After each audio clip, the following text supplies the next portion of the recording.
তার পরবর্তী সময় হচ্ছে ম্যাজিস্ট্রেট আদালত কলাবাগান আপিল দায়ের করেছে। আচ্ছা, আপনার বিরুদ্ধে যে অভিযোগ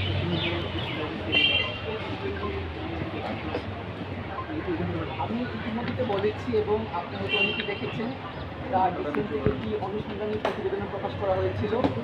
যেখানে আমরা স্পষ্ট দেখেছি এটা সম্পূর্ণ একটি আওয়ামী লীগের একটি প্রোপাগান্ডার বেস থেকে ছড়ানো হয়েছিল এবং বিবিসি এটাকে মানে রেফারেন্স দিয়ে কোনো ধরনের তথ্য প্রমাণ ছাড়া এই প্রোপাগান্ডাকে বিবিসি রিপোর্ট করার মাধ্যমে তারা এটাকে লেজিটিমেসি দিয়েছে। এবং তার পরবর্তী সময় আমরা যেটা দেখেছি, বাংলাদেশে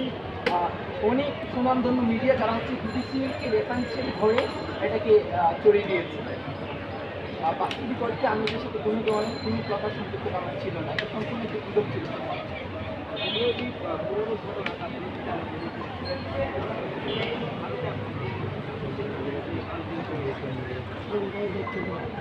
আমি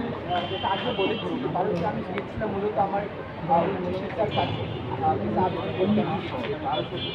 আমি 16ই ফেব্রুয়ারিতে আমি ভারতে যাই এবং 17 তারিখে আমার ইন্টারভিউ ছিল এবং 17 তারিখে আমি যখন ভিসার অফিসে আমি ভোট করতেছিলাম আমার ইন্টারভিউতে পার্টিসিপেট করার জন্য, পরবর্তী সময় আমি যখন হোটেলে থেকে আমার কাজ সম্পাদন করি, আমি হোটেলে আসার পর আমার বিভিন্ন আননোন নাম্বার থেকে আমার দেখতে অনেকগুলো শুরু করে